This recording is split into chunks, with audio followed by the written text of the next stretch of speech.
Hello there, welcome back to the Ogre, the old Git Reacts, reviews and off times reminisces. If the bollocks I talk has even more waffle to it today, it's because I had sort of cotton wool for no real reason I can think of other than advancing age, but I'll try and keep things coherent. Whether whether they're interesting is a different matter altogether. But today we're doing Amidst, which is an album I bought recently, which has elements to it which typically associate with black metal or metal, really. There's no reason why it shouldn't be in there. But it does make it all the more interesting for it. So we'll have a little listen, shall we? Yes, we shall. See what you think.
Sometimes when you look at an album cover or when you listen to music, it bears no relation to the album cover.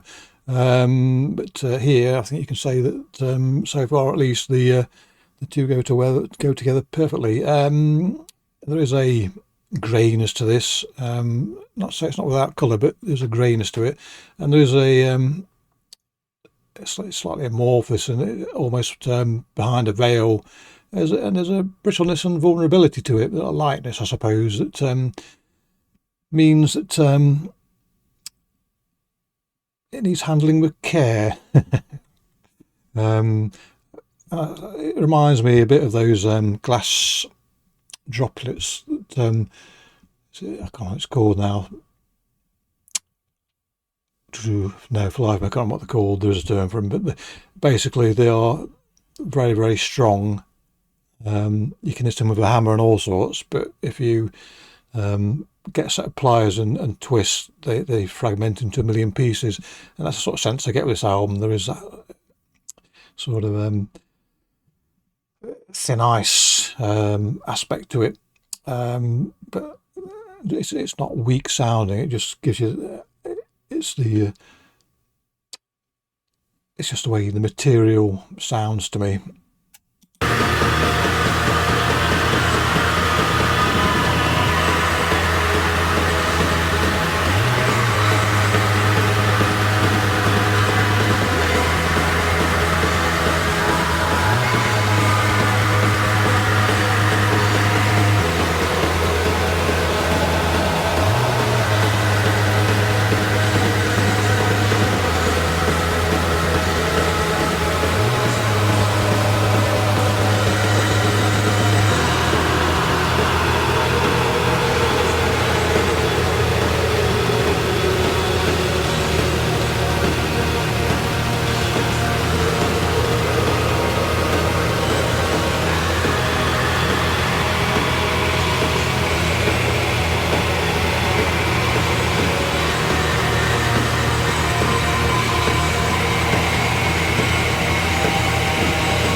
A lot of this track off the album, my favourite aspect is the bass on it.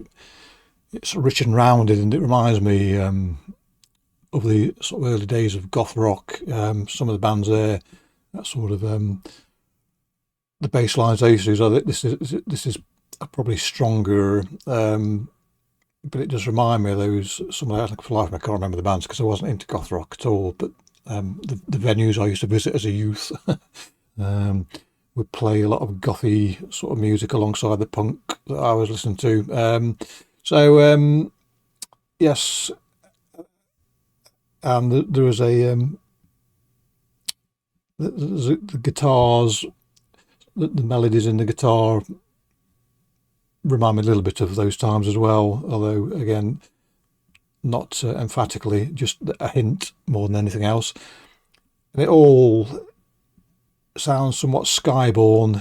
It's all sort of, the guitars are like thermals and gusts of wind, in a way for me. And the vocals, in fact, one of my favourite forms of vocal, sort of Wraith-like vocal, as if it's at the mercy of the winds as to whether it remains coherent, and it sounds as if they could be ripped to shreds at any moment by an ill-timed zephyr.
This is one of those songs, and the album it probably typifies what's on the album.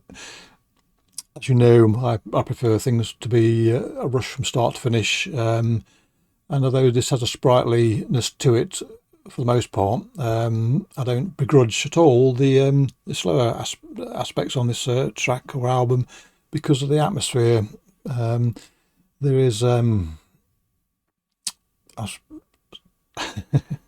yet again a thought that came into my head and buggered off straight away, but it is one of those mood setters or mood enhancers, really. The depends on your own sort of frame of mind at the time you listen to this. Either lifts you, or it's not depressive in any way at all. Atmospheric, yes, but not depressive. But if like me, you're a happy chappy, then I'm lifted by this music. But even if you're not,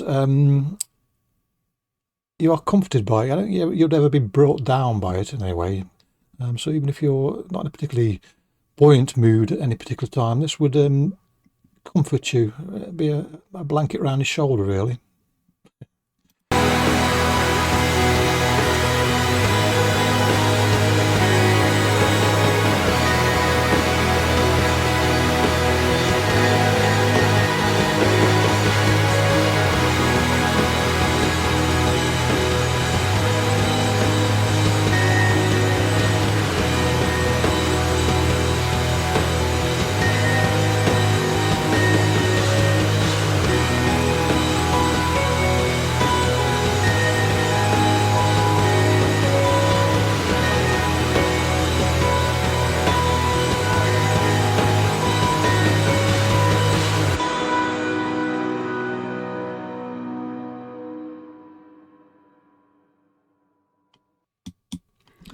So there you go. The sun poked its head out at the end there, and it did. Some of the tracks on here don't drift out like that, but I picked this track because I just love the bass on it. I thought there was more of that sort of more prominent bass within it. As I've said many times before, I listen to music usually as a background to things. There's my guts going as usual. If you can hear my tummy rumbling. So often my recollection of what happens in a track is often warped by not listening to it properly, and sometimes when I do these reviews, the first time I listen with any sort of without paying can't even say it, whilst paying proper attention. But nonetheless, this album's a little delight. Glad I bought it, and if you get your ears around it, you'll probably be quite glad of it too. Maybe, who knows? We're all different, aren't we? Anyway, click your bollocks. Catch you next time. Cheerio.